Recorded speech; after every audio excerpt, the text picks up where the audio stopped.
You're going to be a nightmare. Hello and thank you for joining me. My name is Alan and today's video is all about stress, how our body responds to stress in an emergency situation. And if you can then understand how your body reacts, then it won't come as such a surprise and then yes, thank you. It won't come as such a surprise and then you'll be able to learn some techniques and some things you can do to mitigate it. Let's crack on.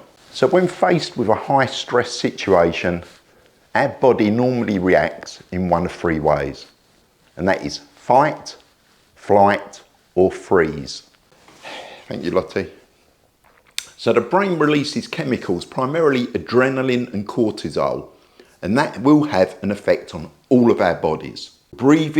Your breathing quickens and your blood pressure rises.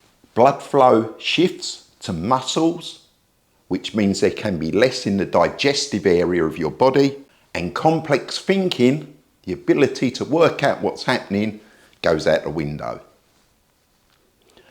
Vision and hearing can sharpen, but for quite a few people, you may find that you have tunnel vision, so you're less aware of what's happening around you because you are concentrating on that threat, be it real or perceived, and you can land up with a loss of hearing or a vastly reduced hearing, which is why in a lot of incidents, especially when you see with the police, etc., when they're dealing with it, they give commands 3 times because people have a loss of hearing when they're in a high stress situation. So by giving that command 3 times, there's more opportunity for it to sink in and them to understand it. So muscle tension can increase. And as a side effect to that, it can induce shaking and clumsiness. Your fine motor skills, your dexterity goes out of the window. And of course, the short-term benefits from this burst of adrenaline and cortisol is to give you faster reaction speeds, stronger performance. You'll often hear about people in emergencies appeared much stronger than they normally are, increased endurance.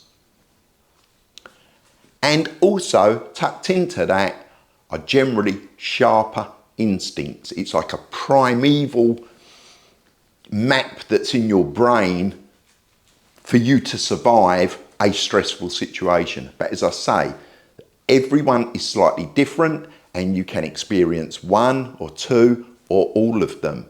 The downside to it, as I've already explained, is the tunnel vision, because you're concentrating on the threat and you're less aware of your surroundings and potentially other threats, and your hearing starts to go. So again, because you're concentrating on that immediate threat, you're less aware of your surroundings. And there are things you can do to combat that, if you like.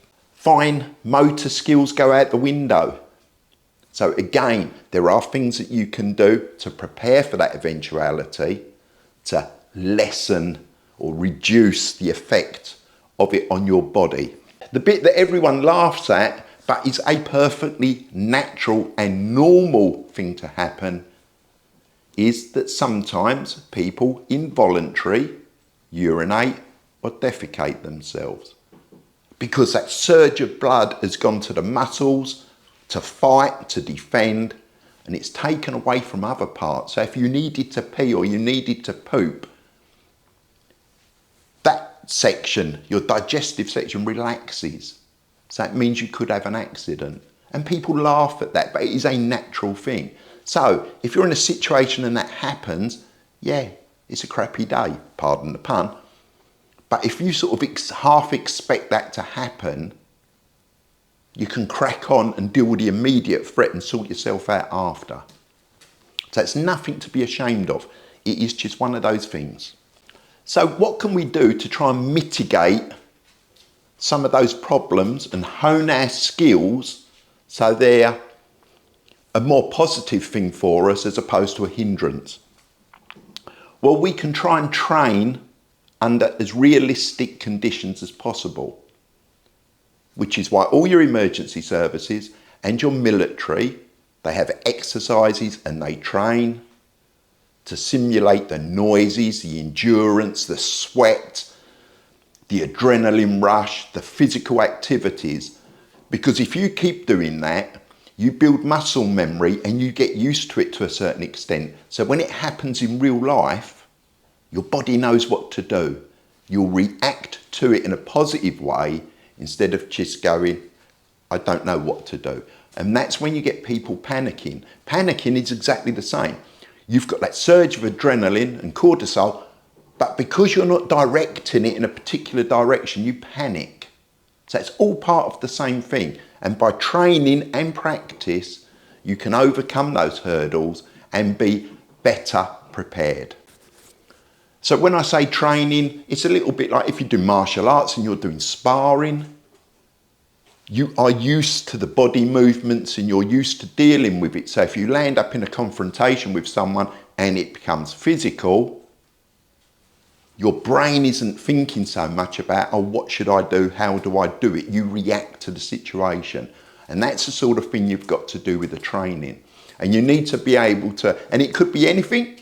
I'm not saying that you've all got to go and do martial arts or self-defense courses, but for instance, I don't know, say you've got a tent and it's part of your bug out equipment for your family. A single tent might just have a tarp, but I'm saying a tent, for instance. If you've never put it up, think about when you go on holiday and you've got a new tent and you haven't had the forethought to put it up.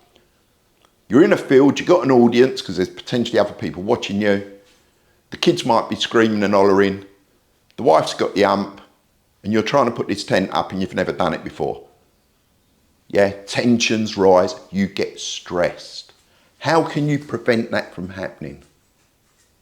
By putting it up in the garden or over the park, wherever, a few times so you get used to how it goes up, what part goes where.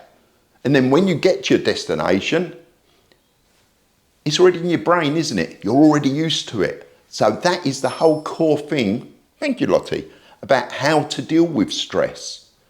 It's practice. Practice in low light.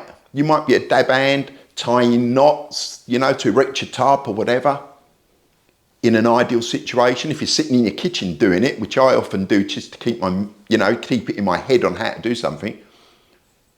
But now do it with the lights off. Or run your cold water tap, stick your hands under that tap for 10 minutes and then practice doing it. Yeah, so you're going to simulate doing tasks when your dexterity isn't so good, when you've got freezing cold hands or you can't see so well. And they're all things that we can do, which means we can react to stressful situations better because we're building that muscle memory. Another thing to get into the habit of is breathing. When you get stressed, when things are happening, you need to try to control your breathing. And there is something that I was taught, and it is excellent, and it's called smell the roses, blow out the candle, and you hold each for 3 seconds. So it's to get you used. So if you can, it's so that you can relax and get used to it. And it is what I said, smell the roses. So you smell through your nose, don't you? So inhale through your nose for 3 seconds, then blow out the candle. Repeat that a few times. Get used to doing that and you will find that your stress levels come down and you relax more. The benefit from getting the air into you, inhaling, is because you oxygenate your brain and that enables you to calm down and to think better. And you want to practice that. I'm not going to say that, you're faced with someone's trying to clump you or, your phone's gone off to say there's a missile incoming or something like that. And I'm not suggesting then that you go, hold on, mate. But if you get into the practice of doing it quite regularly, you'll find out that you'll be able to deal with that sort of situation a little bit better. And everything comes from practice. I done a video not long ago about saying that you're not really prepared if you just buy everything and leave it on the shelves. I got quite a bit of slack for that. And perhaps I could have worded it a bit better when I'd done the video, but that's hindsight. But what I'm trying to get at is you need to practice with it. You've got a ferro rod, practice the different techniques using the tip of the blade, drawing the ferro rod back, You haven't always got to just madly attack it, showering sparks everywhere. There are different techniques, but you need to practice them. Practice them when you're freezing cold. Practice them when the lights are off. Yeah, you've got to get intimate with your equipment, and then you know. Same as water filters and things like that. You've bought one and you put it to one side. But practice, put it together. Learn what it can do and can't do, because that means that when the crap hits the fan and you're actually in the moment that you've got to use it, that you know how to use it. You're not going to start panicking and fumbling about and potentially breaking things or injuring yourself. And of course, try to practice situational awareness. Because if you're more aware and you are used to scanning in your everyday life, then when you do face a stressful situation, and I'm talking about a sort of a survival related incident or something like that, you are less likely to develop that tunnel vision. So it could be just when you're walking around, get in the habit, instead of looking at your phone or looking at the floor, look up, look around, take notice of people that are moving around you. Another one which really does help, and it's free, get on your computer and type in hazard perception videos, because that's part of the driving test now, isn't it? And that is really good, because you can then, for free, no registration, just watch these videos. And obviously in this instance, it's as if you're driving a motor vehicle, but you're going down the road and there'll be things happening, and at the end of it, you've got to say what you spotted, etc., etc. So it gets your brain and your eyes used to not just looking at the number plate in front of you, or, you know, or the road just in front of your bonnet, but actually looking ahead, taking information in, so if something happens, you're half prepared for it. And also be aware that if you do face a stressful situation, and I'm not talking about the stress of getting out your pit in the morning to go to work, I'm talking about confrontation or survival, poop hits the fan, you know, emergencies. Just be aware that once you've sort of taken the initial steps, if that's, you know, if you know what I mean. So the missiles are incoming or whatever, and you've done what you've got to do, be prepared for your body to crash. Because after that adrenaline and cortisol spike, it will fade away, and you need to be able to, where possible, sleep and recover. Many, many years ago, I was called to a job. I was a police officer. I was called to a job, and it was dealing with a violent individual. He was detained, arrested, and processed, into custody, all that, blah, blah, blah. But anyway, what happens is we have to, you know, you often hear a police pocketbook. Well, I was with the Met, and they're called instant report books, IRBs. Or it was when I was in. They were IRBs. They were sort of a pro forma booklet that you filled in for arrests, etc. So it's an IRB. I couldn't fill one in, because my body was still in that fight. So every time I went to write anything, I was shaking. I just couldn't physically fill a book in. And there's nothing to be ashamed by that. It's because your body is so geared up for that situation, and you're in, you know, your fight or your combat mode, and then you're going to get a massive crash. So expect that as well. Don't think that it's just like a normal day. You've dealt with it and everything's hunky-dory after. It's not going to be. You're going to need to actually, you know, take a step back when it's safe to do so and relax. And the other thing, have the ability to talk to people about it. So if it's been a traumatic situation or a very stressful situation, you need a debrief. You need to be able to talk about it after. And I know loads of people don't like to do that, but it does help. What could have been done better? What was done correctly? What was done wrong? How are you feeling? I've seen fully grown men, after dealing with, you know, something like a traumatic situation, burst into tears after. They're not pussies. They run towards the danger. And it's just the way that the body reacts afterwards. So if you can half expect that, think, well, afterwards, I might be shaking like a leaf. I might have found out that I'd peed or pooed myself and I'm a bit weepy and I can't write. Doesn't mean you're a lesser person. It is just your body trying to recover from the situation. And as I said, you're going to need to rest and recover and talk. Anyway, that's as much as I'm going to go into on this subject. I've not seen anything on the internet about it really, from a prepping point of view, on so that you know what to expect. We are all different. Everything will affect us slightly different. And as I said, you might have more than one or the other, but it is what it is. But if you know what could happen, then you're half prepared for it. But you need to train and practice. Obviously, you can't practice an incoming missile as such, but even something like a power cut, practice. What would you do if you're in this room, in that room, or you're halfway through cooking, blah, blah, blah?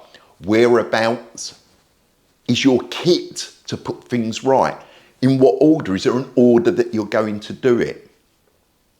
But to be able to do that in the dark, be able to find your stuff at short notice as an emergency, to be able to use all your equipment, a ferro rod, when your hands are freezing and you can hardly pick something up, the different techniques required, putting up your tarp, poncho or tent if you've never done it before, if it's just in your bag, just in case, but you've never erected it. Because you know that when it's a survival situation, the chances are it's not going to be a perfect scenario. You may not have two trees 15 feet apart. Do you see where I'm coming from? So you need to think about it, and it could be that you've got to do it in the dark, not necessarily in the daylight. It might be it's dark, it's freezing cold, you're soaking wet. And do the perception tests. Get on the internet, as I said, watch some of them videos, and then get into the practice of not looking down or looking at your phone, but taking things in.